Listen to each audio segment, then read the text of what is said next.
Mwanga umefifia kwa sababu ya eneo nilopo, na kuna mahali nilazimika kutembea kwenye msitu mkubwa sana kwa muda mrefu ili kupata hifadhi hapa nilipo. Sasa nikaona vema ya kwamba kwanza nikae eneo ambalo watoto wangu hawatakuwepo, ili kama ni kuuawa niuawe peke yangu. Yaani hapa nilipo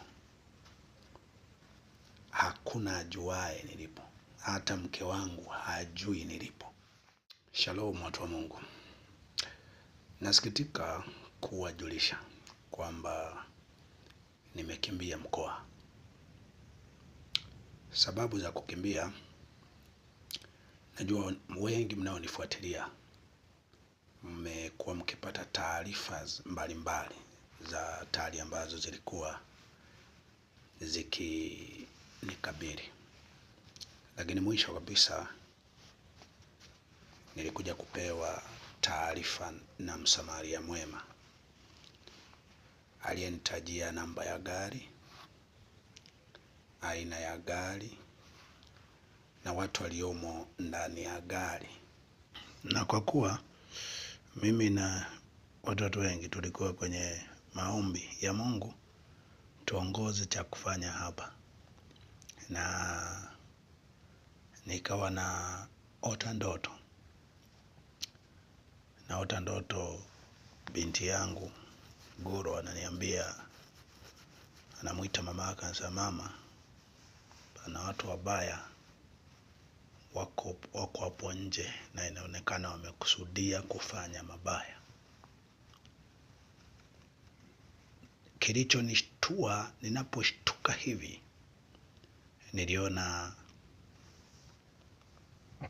niliona simu inaita, na ikawa inaita sasa vya ukweli. Simu ikawa inaita vya ukweli. Kupokea ile simu, yule mtu akasisitiza sana, akasema, Mchungaji Mbarikiwa, naomba sana niongee na wewe. Sasa kwa sababu simu sipokeagi moja kwa moja mimi, nikasema mwambieni atume ujumbe wa dharura hivyo hivyo. Ndo akatoa kwamba uko targeted, tafadhali fanya chochote upotee hapo. Fanya chochote uwezacho upotee hapo ulipo. Sasa kama kwanza mimi niseme, niliona ni kama hiyo taarifa inaenda sambamba na kile ambacho nikasema Mungu niongoze maamuzi ya kuchukua kwenye eneo kama hili wakati kama huu. Lakini kama ni njozi ilikuja kwa sababu ya fikra, na huyo mtu pengine alikuwa na makusudi tu ya kwamba Mbarikiwa asiwepo kanisani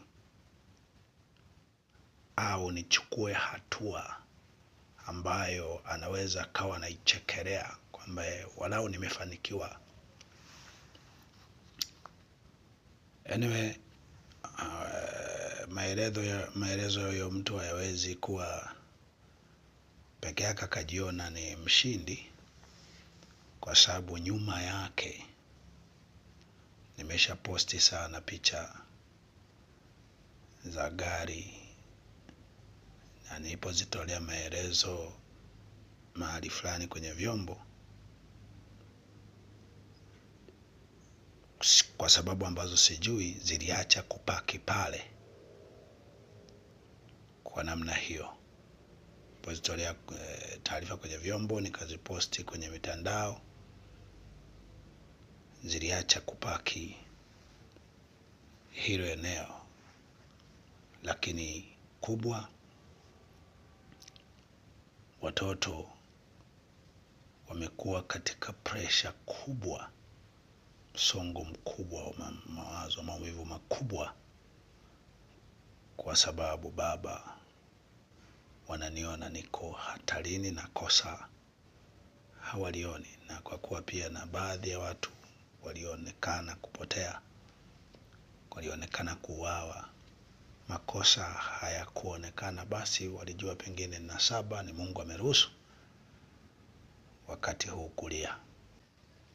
Kama nilivyosema wakati wote, mimi nilikuwa tayari, niko tayari hata kama nikufa, kwa sababu kwanza nimeshindwa kulinda uhai wa mwanangu wa pekee. Bila shaka wote mlisikia namna ambavyo nilizungumza kwa namna alivyouawa na mtu ambaye baadaye akaja kujitapa kwa njia ya simu. Niliongea hivyo, tuliendelea na kesi mahakamani. Asante Mungu, mahakama haikunitia hatiani kwamba nimesema uongo, sababu pia mhusika hakutokea kukanusha au kukana kwamba mimi sikusema kwa njia ya simu kwamba nimemuua mtoto wa pekee wa Mbarikiwa. Kwa hiyo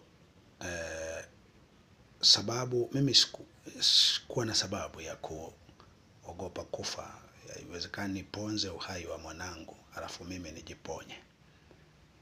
Haiwezekani niponze uhai wa Sifa mimi nijiponye. Lakini pana sababu mbili zilizopelekea iwe kama nimejiponya na ifanyike kila ambacho wengi wanasema, mbona ulikuwa unapinga, unakataa wenzako wakifanya hivyo? Nitaelezea kama sio hapa wakati mwingine, lakini sikiza sababu hizi mbili. Sababu ya kwanza, mimi nina vijana ambao wameshakusudia kwamba mchungaji, hakuna atakayefanikiwa kukuua, lazima tuue kwanza sisi. Hesabu yangu nikaona, baada ya uchunguzi tukaona ni kweli, ni kama wanaweza wakaja wakaua idadi yoyote ya watu. Hapo itakuwa ni kama mimi ndiye niliyepelekea idadi kubwa ya watu wakauawa, kwa sababu tu pengine inatafutwa roho yangu. Lakini B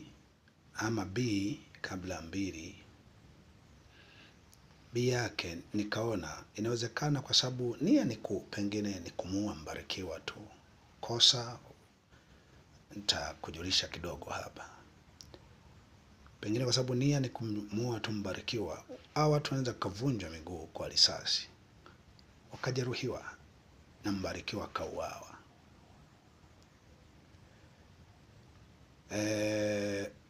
Mke wangu, kanisa na mimi tunajaribu kuona ilivyo kazi ngumu sana kukumbuka kuvumilia mtu anapouawa ama anapokuwa hayupo, amefariki.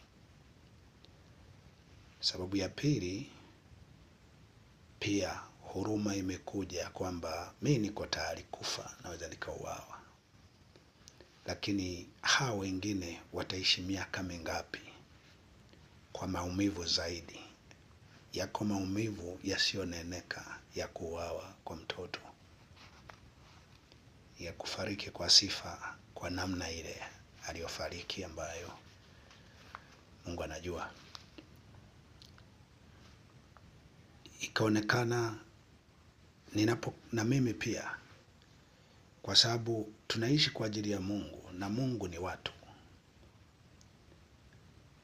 Kuwaumiza watu ni kumuumiza Mungu. Ikiwa na mimi nitaingia kuwa radhi kufa, hawa watu watalia, watakuwa na maumivu makali kwa muda mrefu. Taongeza tena na tena.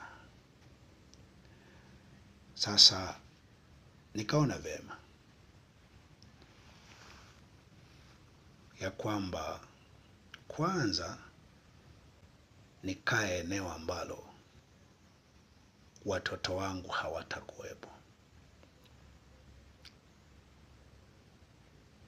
ili kama ni kuuawa niuawe peke yangu. Yaani hapa nilipo hakuna ajuaye nilipo, hata mke wangu hajui nilipo, ila wakati naondoka yeye tulikubaliana kwamba nikakae sehemu ambayo hakuna atakayejua nilipo. Kama ilivyotokea kwa Polepole, kama ninakosa kihivyo,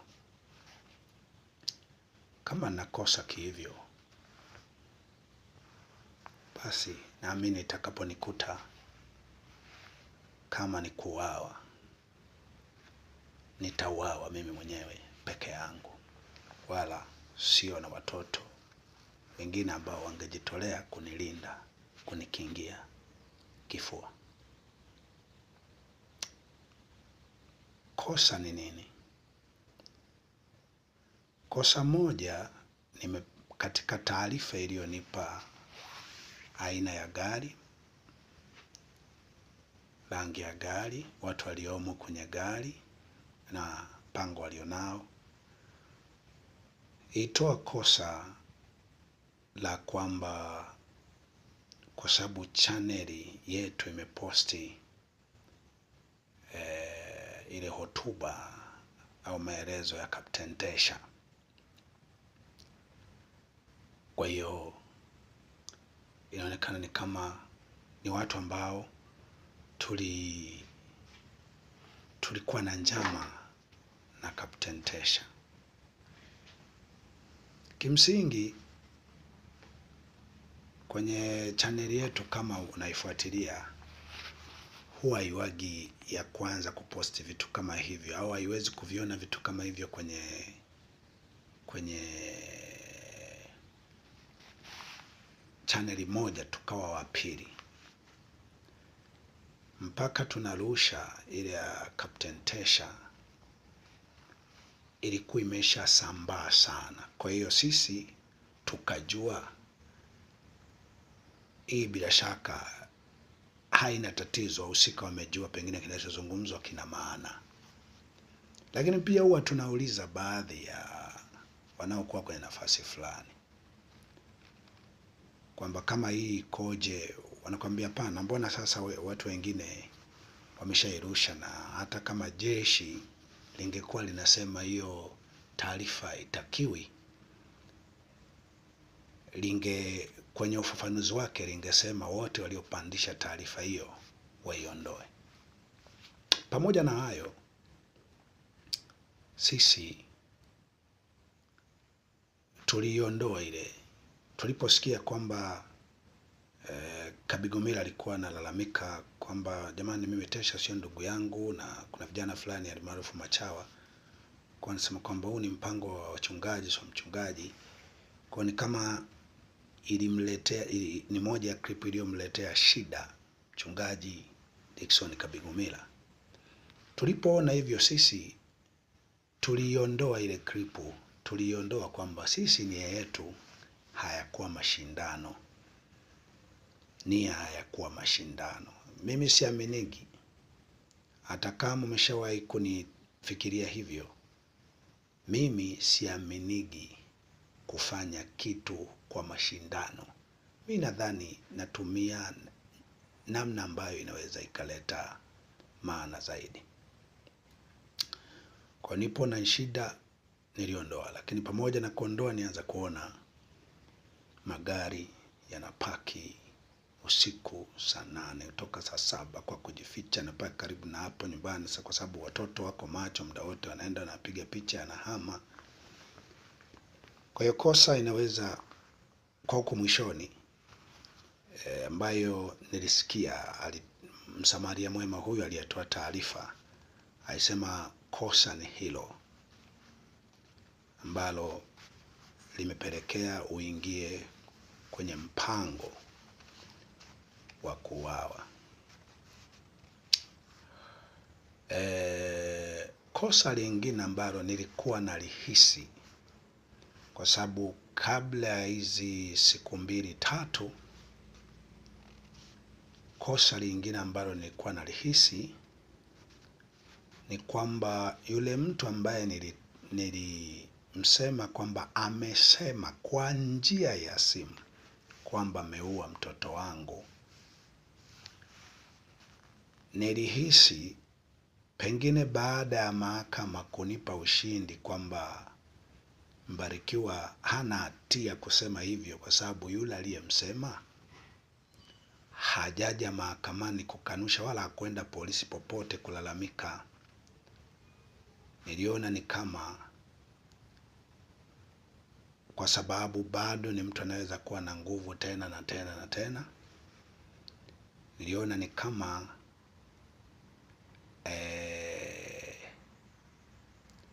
anaona Mbarikiwa kama amenishinda mahakamani, inabidi asiwe hai.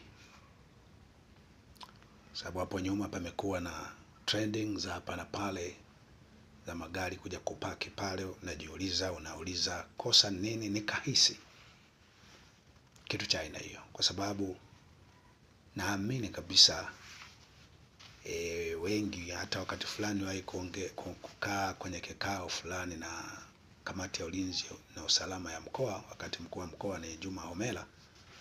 Homera naye alikiri, asema Mbarikiwa sasa hivi mbona hasemi yale ambayo tulikuwa tunasema, pengine anatukana alimaarufu, mbona ni kama sasa akashika adabu. Kwa hiyo na mwanga umefifia kwa sababu ya eneo nilopo, na kuna mahali nimelazimika kutembea kwenye msitu,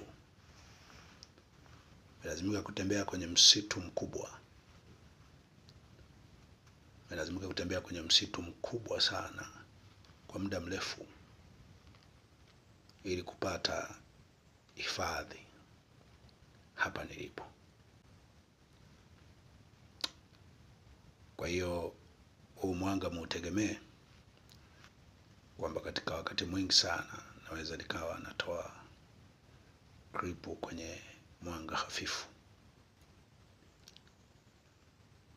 Kwa hiyo moja ya sababu nimeona ni hizo, lakini pengine kama sababu zingine ni Mbarikiwa haamini watu kuteseka, wachache kucheka, wengi kulia, na wengi wanapolia, wengi wanapoonewa, ndio amani tuilinde. Mbarikiwa haamini kwamba amani ni wachache kucheka, wengi kulia. Mtu wa aina hii hastahili kuishi. Kama hilo ni kosa la usilopenda kutendewa, usimtendee mwingine. Kama nayo hayo ni moja ya makosa katika Injili, mahubiri, makatazo nayohubiri, kama nayo ni makosa ambayo yanapelekea niuawe, nitafutwe, niwe hatarini, nilalamike lakini sisikilizwe, kwa sababu mai kutoa taarifa polisi kwa habari ya kijana ambaye nitishia kuniua. Ile taarifa ilishia tu kwamba kwenye uchunguzi. Hii ya magari ambayo yamepaki karibu na mimi, nitoa taarifa polisi mahali fulani kwa njia ya simu, nikampigia mtu ambaye sitaki kusema kwamba pana hatari hapa. Mimi naamini polisi wakipata taarifa kwa njia ya simu kama hivyo, ni taarifa tosha kabisa ambayo wanaweza wakakimbia kufika hilo eneo ili kuhakiki pana nini. Lakini hapa kuchukuliwa hatua yoyote. Kwa mazingira kama hayo,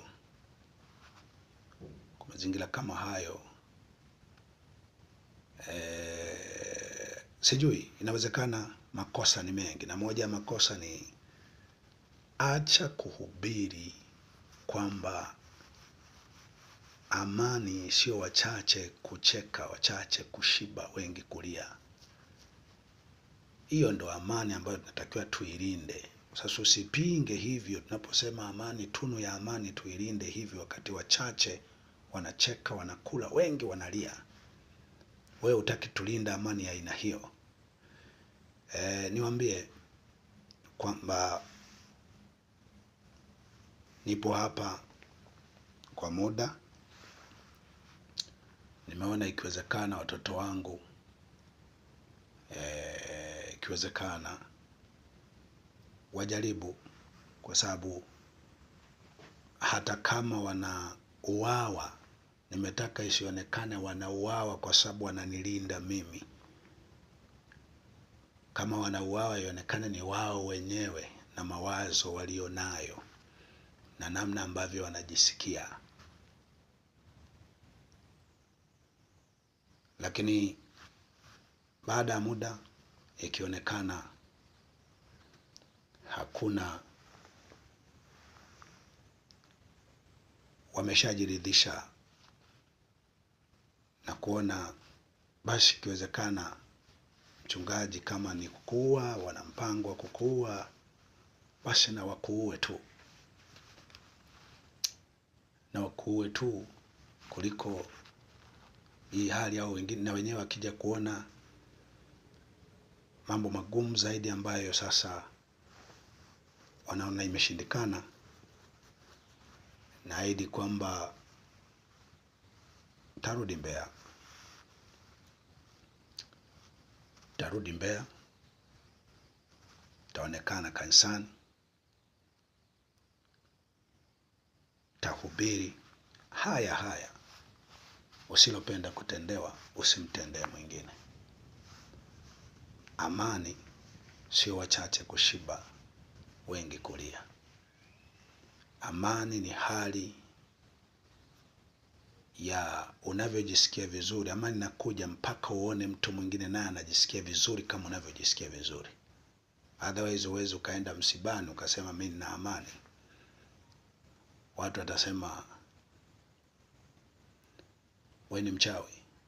Ndio hiki ambacho baadhi ya wanaonufaika na vilio vya wengine, ukipigia kelele na kusema jamani, amani hii tuilinde. Mimi naamini, nahisi kila anayesema amani tuilinde, wakati watu wanalia, watu wanaumia, watu wanalalamika, nahisi ni mchawi, ama kwao kuna asili ya uchawi. Kwao bibi yake, babu yake, na kwa vyote vile walimrithisha uchawi bila kujua. Huu ni mchawi. Amani ni mpaka na mwingine wanajisikia vizuri. Ukiona watu wamepata ajali hapo, miguu imevunjika, wamepasuka vichwa, wamepasuka utumbo, nasema nina amani mimi. Ukiona mtu anapiga mtu, anaua mtu, nasema nina amani mimi. Ujue unafurahishwa na kila anachokifanya yule.